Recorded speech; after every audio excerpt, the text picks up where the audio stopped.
Xolisa ungayiqedi ingoma kodwa ngiphanga umbuso wezulu ngoba nabawuphangayo bayawuhlwitha. Manazaretha lenyanga kaDisemba inyanga esikhumbuzo senguqunguqa umhlaba yaphenduka ilanga lamalanga. Umuntu owayemhledwe emhlabeni owakwathi ehlezi esihlalweni kwamaphumulo esinamfini kwasuka intombi zamabhinqa sibona umuntu omuhle ongakaze ayidle ingulube kulazalo zathi zicela ukuyomgada ubuhlali ngoba zikazi zimbona umuntu omuhle kanje emhlabeni. Kwaku born face ubuso bakhe babusulekile. Ayibonga inkosi asiphakame emhle kodwa esabeka nalesithunzi ekuthiwa ngesilungu idignity. Ayibonga inkosi. Ngelinye ilanga ngake ngambona eThekwini egqoka isuit egrey iEnglish card. Sathi naye inkosi kwase qhamuka uHotso izizwe elimnyama umfoka sethunza. Sasimeduze nje kwebank iFoscas Bank. uHotso ke yena sasingambukela indaba yaseSuluzulwini, sasimbukela ukuthi wayeyinyanga enkulu yasemampondweni yayithwalisa abantu, yayithi mayimile kulowo mgwaqo imoto ezazimile zazingasuki ingakasuke yakhe ngomuthi ayinawo. Ngaleso sikhathi engikhuluma ngaso uRadio Bantu wawusakuSmith Street Broadcasting yayisakuSmith Street. Iqhamuka nje inkosi yayizomemezela kwaRadio Bantu ukuthi kuzofika uBishop Dimbe kuPhakameni owayemele inkonzo zabantu abamnyama ama-independence churches ePitoli. Wayekhuluma ngesingisi, wayomemezela ke lo kuShembe ngelanga ahlangana ngalo noHotso. Kwaphuma bonke abantu emabuilding bathi sobona ukuthi ubani uzokhulekela omunye ngoba uShembe sazi ukuthi wathwala Hotso.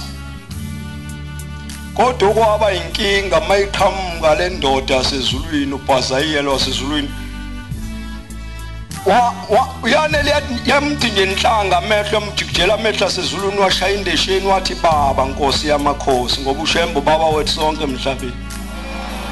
Ngisho ke imnaki yancekuzisa ikhanda ingenela kaRadio Bantu yamemezela lento eyishoyo esiyaphuma futhi. Ngizama ukuchaza ukuthi le izulu leli thina siyakulo. Amazulu phela lithi iBhayibheli mathathu kodwa thina leli siyakulona kuthiwa ngesilungu multiracial heaven. Aliqubile kumuShembe kuphela kulo. Lo muntu lo wasezulwini uShembe akafani nabanye abantu. La eBhayibhelini mangifunda ngiyangithola ukuthi uJesu kwafika abathelisi kuye. Bafike bathi Nkosi sizokubeka icala ukuthi wena utheli nabafundisi bakho. Uthi ke yena awumpumpu ephaketheni hawu imali ayikho. Usethi ke kubafundisi niyabona sesiboshiwe ngoba simthelela uhulumeni asenzeni kanje. Hambani nithatha udobo nilujikijele emanzini inhlanzi ezophuma kuqali noyibamba nivula umlomo nithelele mina nani nibe seniyathela noma yiphi nje imali zobe sengiyifake phakathi. La enanda ke emva kwaloko ke wasuka ushampion wazobika kuyona inguqunguqu le baba ngiyagula ngiphethwe isisu sengihambe inyanga ngancama uthi uShemba ambutshela umkakho athenga isobha kugoqozelelo bese uyaliphuza usinda uthi hayi Shembe ngihlala ngiliphuza isobha uthi kusuke kungakasho mina silima impilo nje yakhe izobe isise esobhweni wahamba kwalithenga umkakho walifudumeza waligoqozwa wamphuzisa nyale leso sise sasisilumo esibi kakhulu ngoba kwase kusho i-omnipresent umuntu wasezulwini ombiza noma abukuliphi ilizwe abesela waxa umntwana wakaphinda ngene inkosi yakwaButhelezi inkosi uButhelezi yasuka ondini yeza la kwaReji uReji ingcobo wayikhonze kakhulu itennis uReji ummeli omkhulu wala eNanda uma ifika inkosi ke ngoba ngalelo langa wayivula itennis officer zamenywa ke ukuthiwa nenkosi yakwaButhelezi yabakhona mayisihambi sithi ke ngoba nginohamba engizoqala ukuluya phesheya angivaye ngibikele inkosi ephakame mayisisuka kwaReji sishona ekuphakameni mayifika ekuphakameni kuyakhulekwa ke kuthiwa baba nangu undunankulu wakwaZulu yavela athi inkosi ambani imtshela ukuthi ngibhizi wayo kodwa yayifundela iphepha phela lo kwakwenye inhlobo le yayithi hambani imtshela ukuthi akayolala endlini emakhosini ngizombona ekuseni wayesehamba ke siyolala emakhosini walalela izwi lenkosi angazi noma wena uyalalela walalela izwi lenkosi walala emakhosini abangisaqhubekela ukuyekhaya wayesevuka ke kusasa kwangena umthandazo wafundwa iagenda yokuvuka emva kwaloko mayisifundiwe iagenda yokuvuka base beyabonana kwalibika uhambo lwakhe lwaphesheya isithi inkosi yasezulwini ngelanga uyohamba ngalo uyongifica sengiphambili manje kwayinkinga inkosi yacabanga ukuthi uzogibela naye ibhanoyi bayicha kanti akunjalo ngithe yi-omnipresent igama elithi umuntu uyi-omnipresent lichaza ukuthi umuntu othe kwelinye ilizwe abonakale kwelinye kodwa kwaba kukhulu wathi mayehle ebhanoyini wayibona hawuna inkosi ngoba ngiyishilo phakame kwenzekani kanti izomtshela ukuthi la kuleli bhilidi ozongena kulona ubonyathela kwisitebhisini sesithathu ungena noma uphuma ngoba bakucuphela ibhomu baxakeka nje inkosi mayingena ebhilidini xatha no ingena noma isiphuma abenu bathi inhloboni kanti utshelwe yizwi lamazwi leli lingithuma ukuthi ngikhulume namhlanje ayikho into embi ke Manazetha njengokuthi uthi ma umuntu wasekuphakameni ube yilento ekuthiwa ibhukudwane umuntu makuthiwa uyibhukudwane umuntu ongenasi istand namhlanje usho lokho kusasa usho lokho umuntu onamanga kuthiwa ngesizulu ngolimi lwesintu ibhukudwane osho lokho uyamfica kusasa useyilento uShembe namanje mawungaye ezindleni lakhe umprofeti nelanga ungathothi noma ngabe umzimba uyilonto iyona kodwa ulimi liyaphila ngoba laba bantu babengayikhuluma inkohliso ukuba singamaroma ngabe sithi bawosanda umuntu ekuthiwa usanda kushiya umuntu oyingcwele othi noma ngafa ngcwatshwe ekuthola ukuthi umzimba wabola waba ngamathambo kodwa ulimi lokukhona liyaphila ithi inkosi ekuphakameni iphethe inkonzo ngo1974 ikhuluma ngoShaka usibagojele ngale kwentaba ithi uShaka wayenglosi njengoba ifaka kakhulu abantu lento nje ukuba sekhona namanje ngabe naManazetha nonke ngenkani nani ngezoncengwa ngoba into wayekwazi ukuyibona. Manje ke ithi inkosi wayethunywe uNkulunkulu ukuthi akashiya abantu abahlakaze lonke ilizwe ukuze lakhiwe lonke, ngoba abantu bakuqala babengafuni ukusuka endaweni abakhe kuzona bethi abakwazi ukushiya amathuna oyise nezikhonkwane zoyise. Wayesevusa isiqhwaga uNkulunkulu endlini kaJama esizobashaya sibahlakaza ukuze lakhiwe lonke. Ithi inkosi ethuneni lakhe ayikho impethu nenunde yamdlayo, ngoba wayeyingilosi. Wathi yena mayesehambile emhlabeni akambelwanga ithuna njengabantu bonke, wafakwa emgodini wamabele kwaDukuza Sitenga. Amakhosi wathi mayesekhotheme amthatha amfaka emgodini wamabele iSangcobo kwaDukuza Sitenga. Ingilosi yamflathela yena kuphela ngokuthi wasukwabulala unina. Yayisimflathela ke ingilosi, wayehlale bathuma abantu ukuthi abayokulwa ahambe nabo, kodwa mhla ingilosi simflathele wabakhipha amabutho wathi akayolo ubhalule. Yena wangayi wasala noDingane benomhlangano base beyambulala. Athi ebuya amabutho wayesedindilizile sefile. Kwaba into yabayimbi kakhulu kwele emhlabeni, kodwa khona iculo la ekhaya lithi sinezwi lakho Nkosi sinokuphila ngalo futhi siliphiwe nguwe.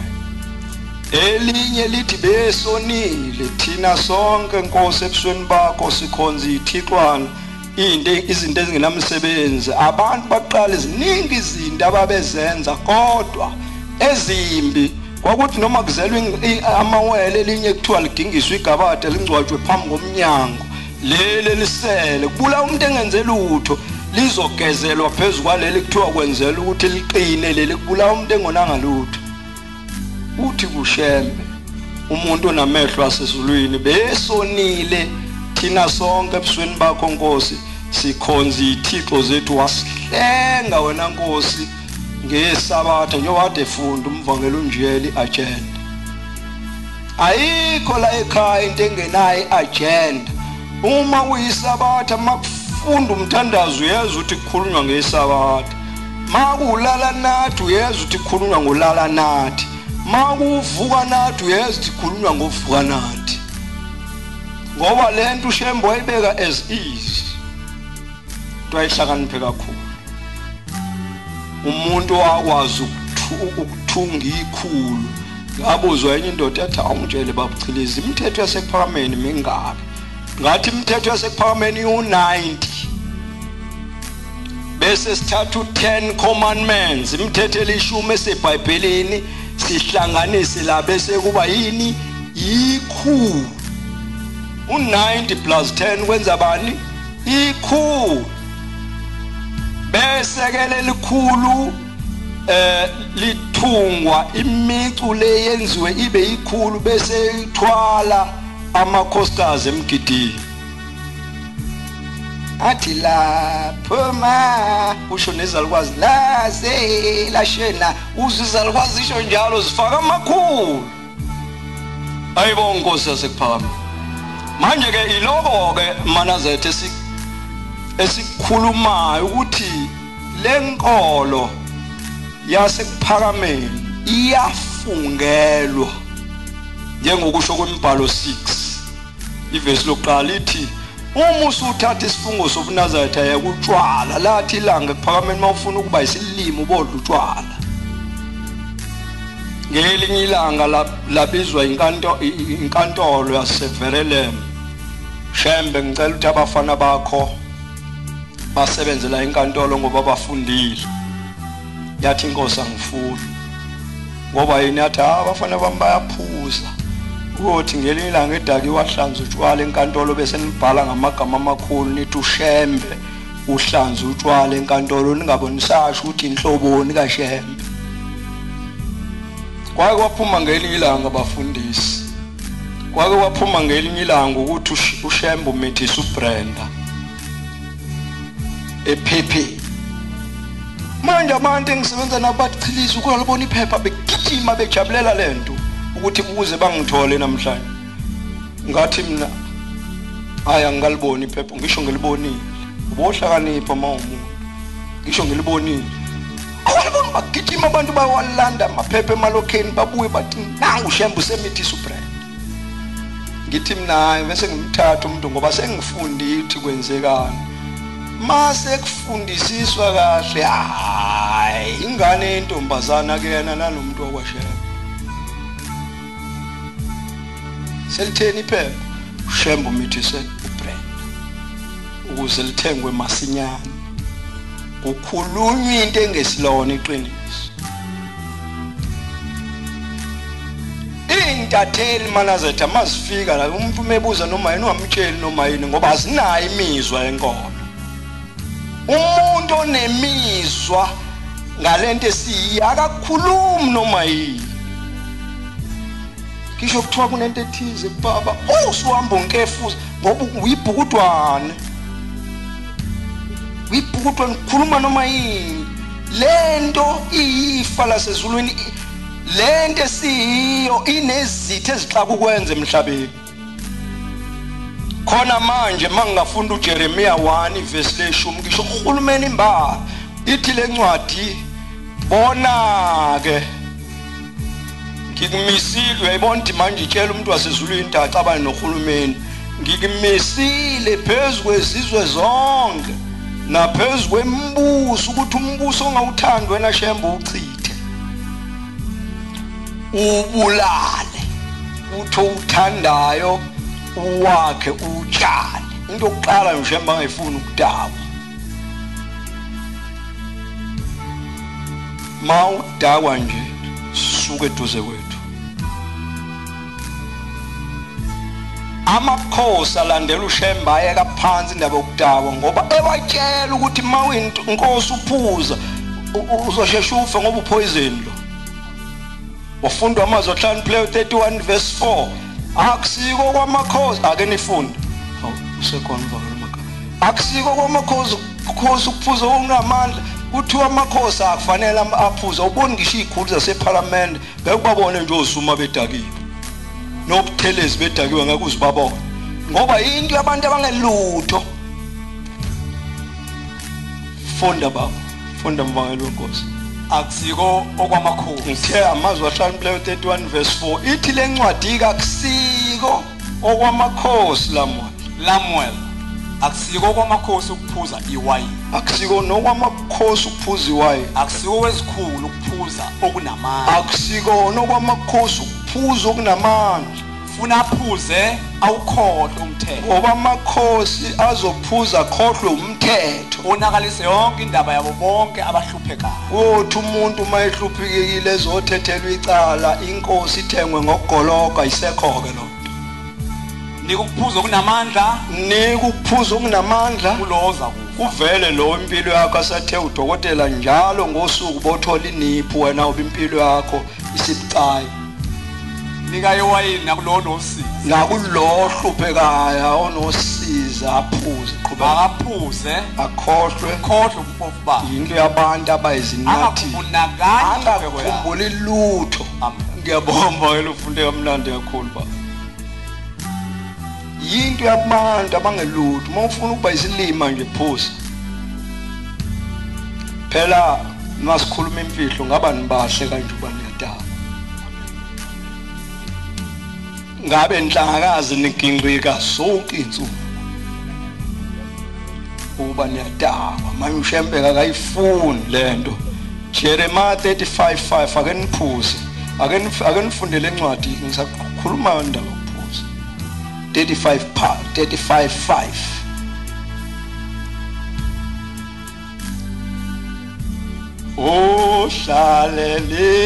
ohlaleleni ko Sizani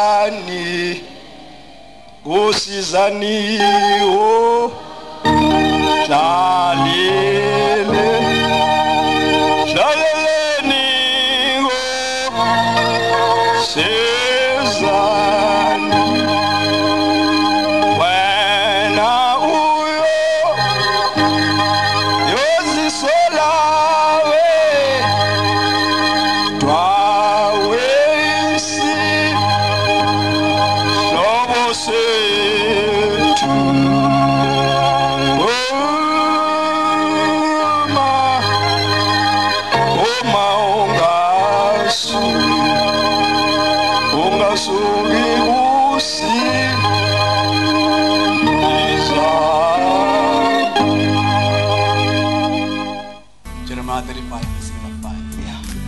ngabeka phambi kwamadodana endlu kaRekhabi. Lalela le ncwadi ngiyifundela ukuthi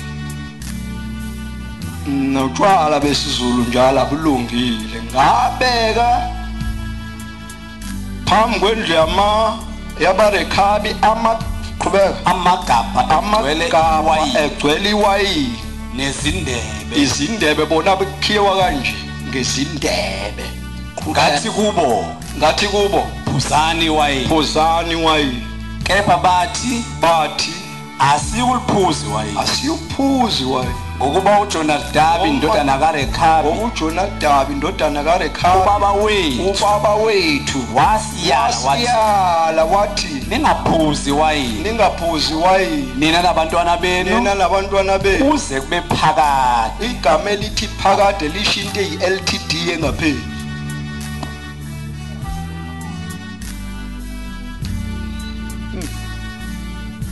Kunyangokukhonza imithi uMshumayeli 10.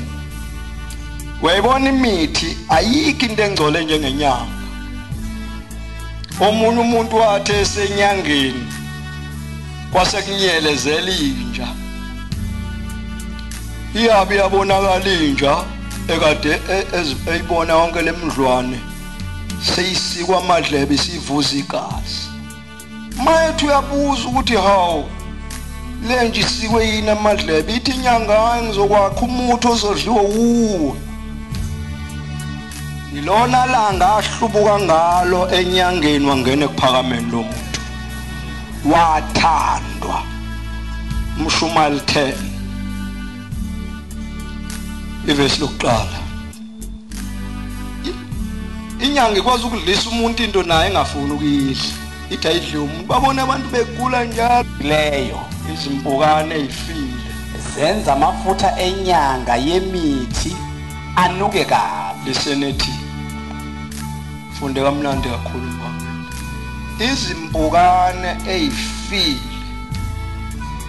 zenza amafutha enyanga yemithi anuke kabi. Ngaye ngabona umuntu umfazi wavele wakhala ingane wathi indoda yakhe kade inyamalele ekhaya, wathatha inyembezi engane wayixuba nomuthi, wathi mhla ibuya nje ngiyoyifakela ukudla nenyembezi zengane khona ukuthi makhala ingane zami kuye kukhale yona la ikhona ibuyize la ekhaya. Ingakho ke la ekhaya engakhonza uNkulunkulu ofike nomfazi la iphakameni. Fana noma uvumela umuntu wesifazane akubhule uphuphuphele ngoba usuke kuwasha ushembe. Uphupha nje indaba yakhe. Angikhulumi ukukuthandazela, uvumela abantu besifane bathi glory to Jesus besho kuphelile nya finish. Phelile indaba yakho ayikho ngoba uvumela abantu bekanga. Sathi sinomvangelo uMagaye esitimeleli sibona abantu besihlabelela bekhomba phezulu ayisayithulela. Wathi umvangelo uMagaye uyabona ke Mshumayeli angisemshumayeli wathi bazomdumela lo. Sathi singakehli bamdumela bamthandazela. Phela indaba yakhe sewafa nalo mfana wathi kufanele asheshafa thandazelwa ingane.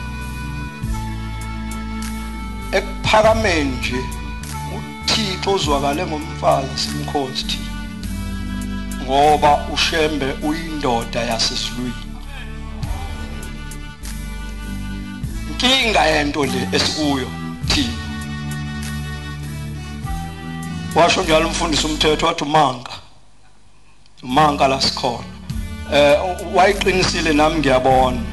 Uyazi ukuthi mawina zethu vele uyiqhenye nje phakathi kwabantu ngoba unento engaphezwa yonke into emhlabeni. Wathi umunye chalithi isonto leni awu shame esho kimi ambuka awu shame kodwa ningidina mase nifaka isithombe somuntu. Hezekeli 20 verse 39 ake nifunde khona uzobona ukuthi umuntu lo esimfakayo udingekile uthafakwa.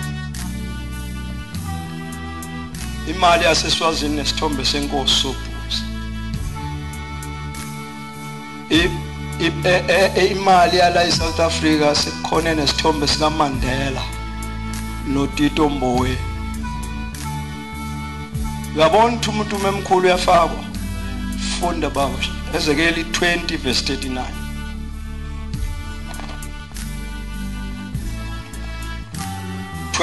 Verse 39. Ezekeli. Funda. Ni ndlu yase-Israyeli. Kepha nina ndlu yase-Israyeli Njalo isiko uJehova. Isho inkosi uJehova Ukuthi kwangezwakala mfana.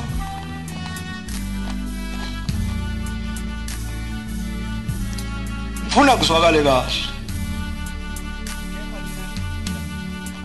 Oh, baba Mahlobo usuyivulile ngivele ngiyifunde mina lo wami umpopho right. Ezekeli 20 verse 39.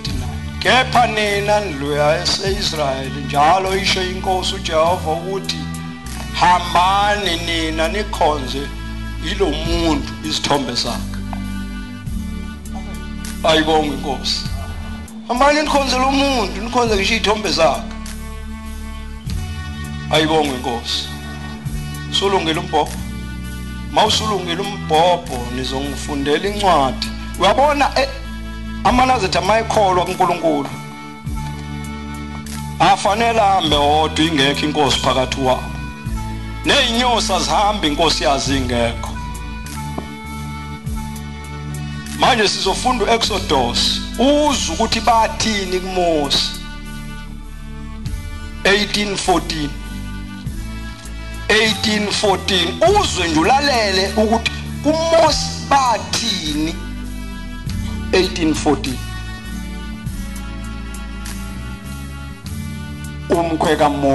umkhweka Mose bona konke uMose akwenzela abantu. Wabona konke uMose akwenzela abantu. Kuyini konke lokho kwenzela abantu? Wathi kuyini lokho konke? Uzama ukuyigxeka la lokho kwenzela abantu. Ugxeka umuntu wasezulwini. Qhubeka. Uhlalelani wedwa.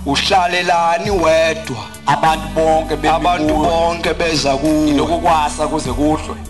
Usukela ekseni kuze kushona ilanga beza kuwena abantu. uMose wathi kumkhwe wakhe. uMose wayesethi kumkhwe wakhe ukuba abantu beza kimi. Abantu beza kimi ukuzobuza kuThixo beza la kuqala bavaya la. Uma benendaba beza kimi. Uma benendaba ngethize beza la kimi. Thetha amaqala abo. Awulaleleke ngikutshela. Enhlangwini inkosi umdibanisi yabamba umuntu wesifazane wayo nendoda yavele yathatha isikhuni somlilo yamshisa washona. Kwasuka induna zigonda imbungcula amapotato card zafaka izagila la zahamba zathu. Uyabona umuntu mayishinga ziyobikela abantu shembe enhlakazi ngoba phela abelungu yanele yenze njalo inkosi bayithatha bayibopha. Ihuka ke ngalelo langa lalisenhlakazi. Makusuka induna sizobika shembe inkosi yethi iboshelweni basebesho njengoba kade ngisho.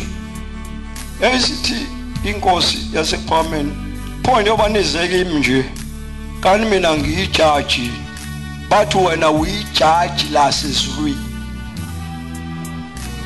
Wayesethi-ke kulungile ngizohamba ngiyilando. Wathelela umdibanisi ejele inkosi yakwaDlamini yabona ushembe ngena ngembobo kakhiye.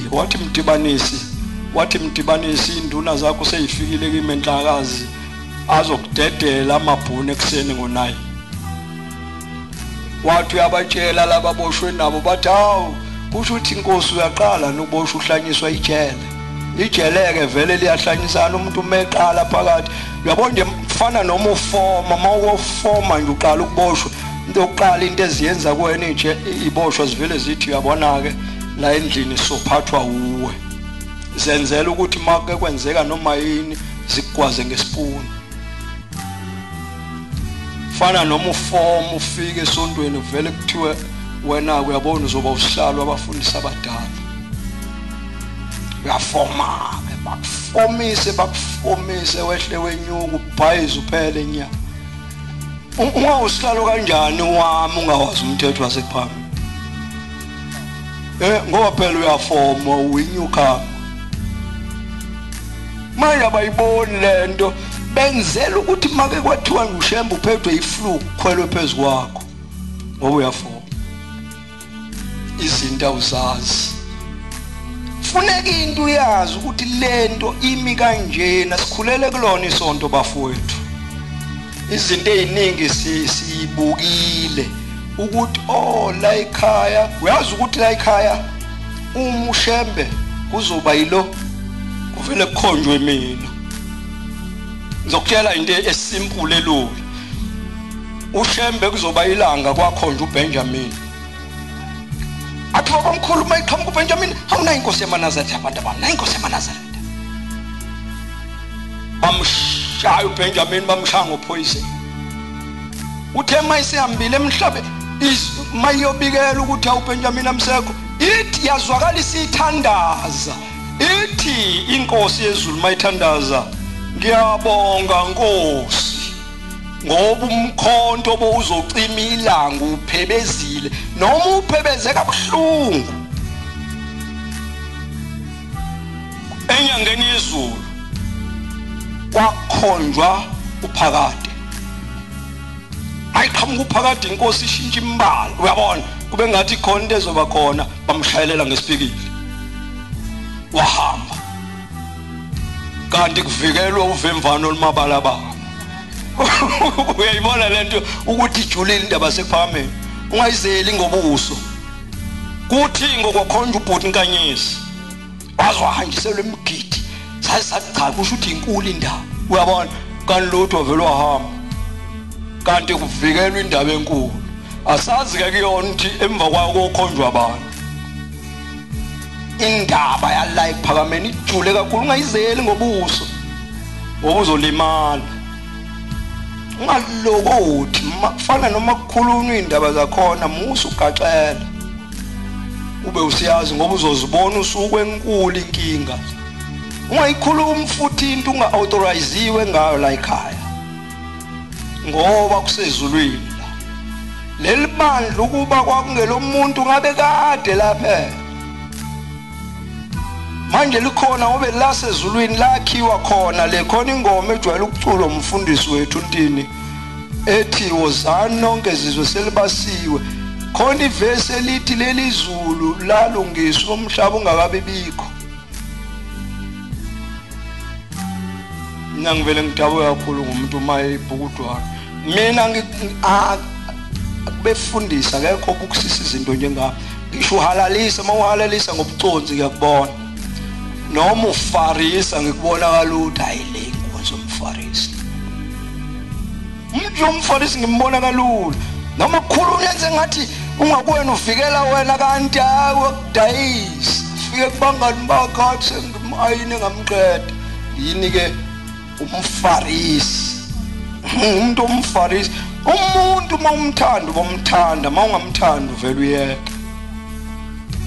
Mina ngikhuluma noma yini ngoba vela nginandaba nokuthandwa ngoba noma ungangiqalekisa ukuthi uchilise ngathi angamitha ngeke ngimithe. Ngadalela ukuthi ngibe indoda ibonga inkosi yasePhawu. Ngadalwa nje kanjalo. Mina ngihlala nabafundisi baleli sonto. Ngikhuluma ulimi lwabo. Ayibonga inkosi yasePhawu. Ngike ngisuke ekhaya ngihambe sihlale phansi nomfundisi uNtini bengimphathela upineapple nini baba bengimphathela upineapple umfundisi ngathi idla nangu pineapple ngolosina ngihamba isinqoba pineapple nami ngaphiwa abanye nami ngawuhlukanisa phakathi dlulisela kumfundisi ngoba umfundisi manje akufuneki sihlale ngokungezwani phela into ekufanele sibe yisitha nayo yelwa noShembe. Fanele ke leyo sigandavule ngobilwa nenkosi yasePhakameni. Ngiyabonga nje namhlanje njengoba ngibona inkosi yethu yaseMaqadini sihlezi nayo ihlezi endaweni kayise. Lokho befundisi ngicela ukuthi lenkosi ikhule njengoyise ngoba inkosi yasemaqadini lekhotheme ngangikhona iphethe inkonzo ekuphakameni ithi manaza ethi uba ngimlandelanga uShembe ngabe sengaba amathambo mhlophe ithi ngangithengwa ngogoloko nginesude yodwa engangiyinikwe ikula lasenanda ukhahlela yabona kodwa ngazi usinhlanhla ngabona uShembe amakhosi alandela uShembe anenhlanhla mawuyimbomothi yakumlandela uShembe uShembe alandelwa umuntu oyimbomothi ngoba uyacabanga ukuthi umuntu ofana naye cha ingosa ayifani negundana siyahamba esiyenhlakazi noma ngingathiwa nisiyenhlakazi sodlula konkosi emaqadini silosishilo nje isigubsi ukuba ave ngibalekela isikhathi bengizofunda incwadi ethi hambana amakhilometer phakathi kwenu nomphongolo ningabosondela esitsheni manasa ngoba umlilo nohambela kude izitshana ezinikeza igebhe ngoba umlilo uyosho ubhubhu phele kanti usondele phambi komlilo isikhathi sesithi asibuyisele inkonzo uNkulunkulu